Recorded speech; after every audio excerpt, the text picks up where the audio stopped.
Hello बच्चों।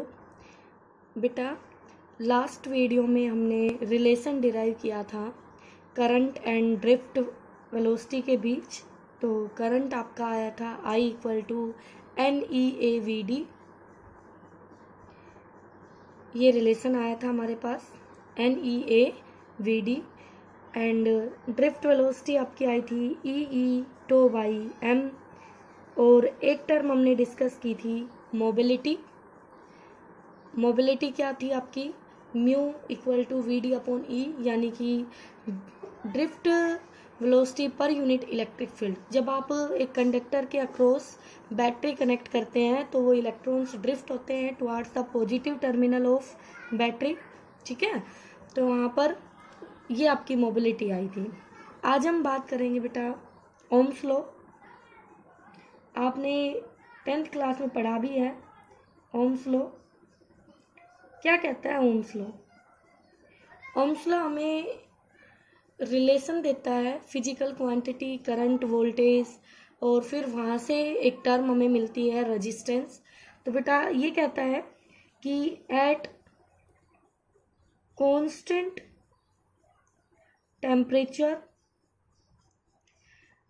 जब हम किसी कंडक्टर के अक्रॉस V पोटेंशियल अप्लाई करते हैं तो उसमें I करंट फ्लो करता है। तो हम कहते हैं current is directly proportional to potential difference applied across the ends of a conductor at constant temperature. ये तभी वैलिड है जब आपका कांस्टेंट टेम्परेचर होगा। ठीक है बेटा, फिर हम लिख सकते हैं और V also directly proportional to current, और यहाँ से फिर प्रोपोर्शनलिटी को हटा के एक कांस्टेंट आता है R, प्रोपोर्शनलिटी कांस्टेंट, जिसको आपने बोला रेजिस्टेंस।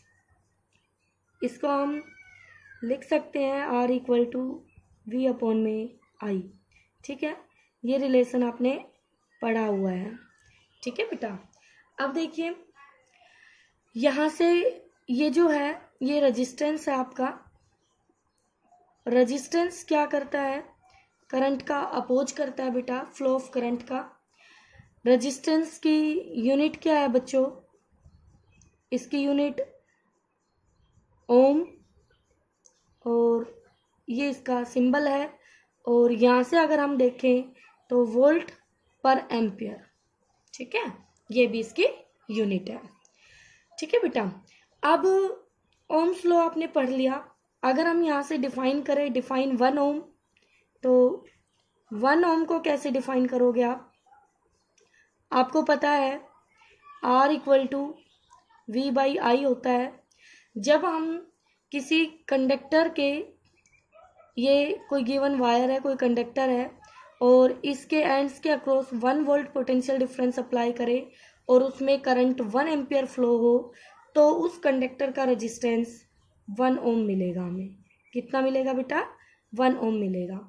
आपको जब भी कोई टर्म यूनिटी डिफाइन करनी होती है तो उसका फॉर्मूला उठाइए और उसमें सभी क्वांटिटी को यूनिट पुट कर दीजिए, वहां से आपको उसकी डेफिनेशन मिल जाएगी। ठीक है बेटा, इसके बाद डिड्यूस करना है हमें ओम्स लॉ। तो यहाँ पर हमने बात की ओम्स लॉ क्या होता है, ये सारी बातें आप कर लोगे, डिफाइन कर दोगे 1 ओम को। ठीक है बेटा, उसके बाद आपको डिडक्शन करना है, ओम्स लॉ को डिड्यूस करना है। तो अब हम बात करेंगे डिडक्शन ऑफ ओम्स लॉ। कैसे बेटा? करंट इलेक्ट्रिसिटी में आपने अभी तक ड्रिफ्ट स्पीड पढ़ ली है, ड्रिफ्ट वेलोसिटी पढ़ ली है EE/m। करंट का रिलेशन पढ़ लिया है ड्रिफ्ट स्पीड के साथ I = NEAVD। मोबिलिटी पढ़ ली है बेटा। तो हम यहाँ से स्टार्ट करेंगे अपने करंट से। तो we know that I = NEAVD। बेटा VD की वैल्यू पुट कर दीजिए यहाँ पर। तो I हो गया हमारा NEA और VD की जगह आ जाएगा EE/m। आपको पहुंचना है इस वाली फॉर्म में। ठीक है, V = IR वाली फॉर्म में पहुंचना है आपको। तो यही करने के लिए आपको E को रिप्लेस करना पड़ेगा। तो I = हो गया NEA, E को हमने लिखा V/L। L length of the conductor है बेटा, A area of the conductor है, N इलेक्ट्रॉन डेंसिटी है, ई चार्ज ऑफ इलेक्ट्रॉन है, एम मास ऑफ इलेक्ट्रॉन है और टो एवरेज रिलैक्सेशन टाइम है। ठीक है, अब वी को छोड़ के पहले इसको ऐसे लिख लेते हैं, N E square A tau V by M L. तो यहाँ पर इसको हम ऐसे लिख सकते हैं, और v इक्वल टू, तो v इक्वल टू हो गया, तो बेटा v के इक्वल में ये सारी टर्म उधर जाएगी तो क्या बनेगा, m l अपॉन में n e square a tau, और साथ में कौन रह जाएगा, i। ठीक है, तो ध्यान से देखिए, हमें पता है but v is equal to r into I होता है। तो फ्रॉम इक्वेशन 1 एंड 2 से अगर हम कंपेयर करें, ये आपका ओम्स लॉ डिड्यूस हो गया, कंपेयर करें तो क्या हमारे पास r की value M L by N E square A into tau आया, बिल्कुल यही आया बेटा। अब इसी रिलेशन से आगे हम चलेंगे, स्पेसिफिक रेजिस्टेंस की बात करेंगे हम। किसकी बात करेंगे बच्चों, स्पेसिफिक रेजिस्टेंस, जिसको हम रजिस्टिविटी कहते हैं। रजिस्टिविटी सिंबल है बच्चों रो। ठीक है, स्पेसिफिक रेजिस्टेंस या रजिस्टिविटी क्या होता है बेटा, स्पेसिफिक रेजिस्टेंस जो है आपका, आप यहां से एक रेजिस्टेंस को लिखेंगे कि जो रेजिस्टेंस है वो डिपेंड करता है लेंथ ऑफ द कंडक्टर के डायरेक्टली, और जो रेजिस्टेंस है वो डिपेंड करता है एरिया ऑफ क्रॉस सेक्शन के इन्वर्सली। तो हमने कहा कि रेजिस्टेंस जो है वो L बाई ए के प्रोपोर्शनल हो गया, और फिर यहीं से हमने इसको इक्वलिटी में चेंज किया तो R इक्वल टू, यहाँ एक कांस्टेंट ऑफ प्रोपोर्शनलिटी आया रो, और इसको आपने लिखा L बाई ए। ठीक है बेटा, तो अब आपके पास ये जो टर्म आई है, यहीं से रजिस्टिविटी को आप डिफाइन करेंगे, तो R equal to rho L by A आ गया है, तो रो हमारी रजिस्टिविटी है बेटा। अब इस रिलेशन को और इस रिलेशन को अगर आप कंपेयर करें तो यहां से आपको रो की वैल्यू भी मिल जाएगी। ठीक है, अब सुनिए इसमें क्या कह रहा है बेटा कि जो रो है रजिस्टिविटी है, अगर हम लेंथ को L यूनिट पुट कर दे, 1 सेंटीमीटर पुट कर दे, और एरिया को 1 सेंटीमीटर स्क्वायर पुट कर दे, तो ये यूनिट वॉल्यूम मटेरियल का जो रेजिस्टेंस होगा वो उसकी रजिस्टिविटी के इक्वल होगा, तो उसी को ही स्पेसिफिक रेजिस्टेंस बोला जाता है। क्या कहा जाता है बेटा, स्पेसिफिक रेजिस्टेंस। अगर मैं यहाँ पर डिस्कस करूं तो देखिए, तो यहाँ से आपका R इक्वल टू रो हो जाता है, कब, if L equal to 1 A equal to 1। तो जब किसी कंडक्टर का area of cross section unit हो A और लेंथ उसकी यूनिट हो, तो जो रेजिस्टेंस वो ऑफर करेगा वही उसका स्पेसिफिक रेजिस्टेंस कहलाएगा। ठीक है बेटा, अब देखिए इक्वेशन, इसको आप नंबर 3 डाल दीजिए और इसको नंबर 4।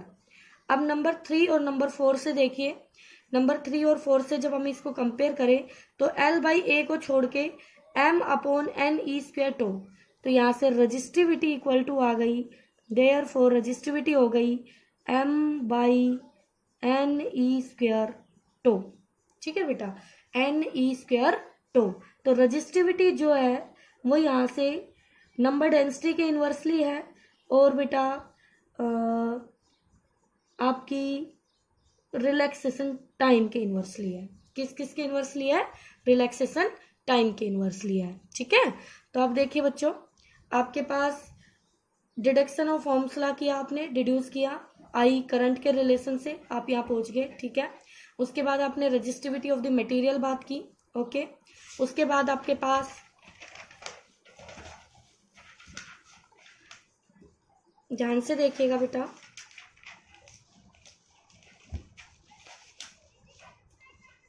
अब हमारे पास है, ये हमने कंडीशन बता दी, L equal to unit, A equal to unit, तो रो और रेजिस्टेंस हमारा सेम हो गया। ठीक है, उसके बाद रेजिस्टिविटी की यूनिट क्या होगी बेटा, रेजिस्टिविटी की यूनिट अगर आप लिखें तो रेजिस्टिविटी क्या थी आपकी बच्चों, यहाँ से ध्यान से देखिए, R इक्वल टू था रो L/A, ठीक है, यही था ना। अब यहीं से आपने रो लिखा RA/L, तो R हो गया ओम, ये हो गया मीटर स्क्वायर, ये हो गया मीटर, मीटर से मीटर कैंसिल, तो ये आ गई ओम मीटर। ठीक है बेटा, तो रजिस्टिविटी की यूनिट आप लिख सकते हैं।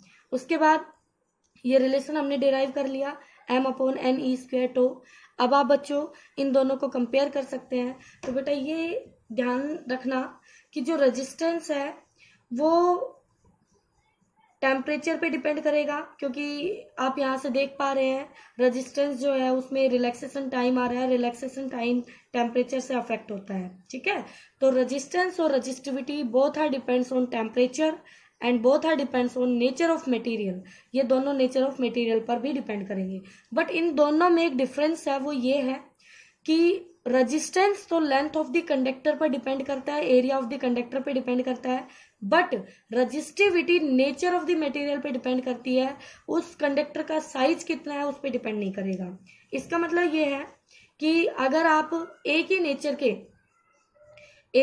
के दो कंडक्टर ले लेते हैं, जैसे यहाँ पे लिखा भी है रेजिस्टेंस जो है वो बॉडी की प्रॉपर्टी है और ये मटेरियल की प्रॉपर्टी है, तो कहने का मतलब ये हुआ कि अगर आप यहाँ पर एक ही कंडक्टर ले लेते हैं अलग अलग साइज के, जैसे मान लीजिए ये है कॉपर की वायर और ये भी कॉपर की वायर है, ठीक है, ये भी कॉपर और ये भी कॉपर, इसकी लेंथ अलग है L1 और इसकी लेंथ अलग है L2, मान लो एरिया ऑफ क्रॉस सेक्शन भी अलग अलग है A1 A2, तो यहाँ इसका रेजिस्टेंस R1 आएगा और इसका रेजिस्टेंस R2 आएगा, but R1 not equal to R2 होगा, दोनों अलग अलग होंगे बेटा, लेकिन इनकी रजिस्टिविटी, अगर इसकी रजिस्टिविटी रो है तो इस रो 1 है, इसको आप रो 2 से लिख रहे हैं, सॉरी ये आपका कट रहा है बेटा।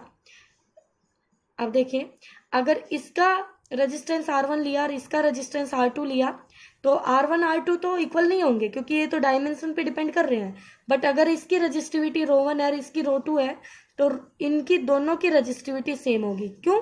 क्योंकि दोनों नेचर ऑफ मटेरियल पर डिपेंड कर रही है। ठीक है बेटा।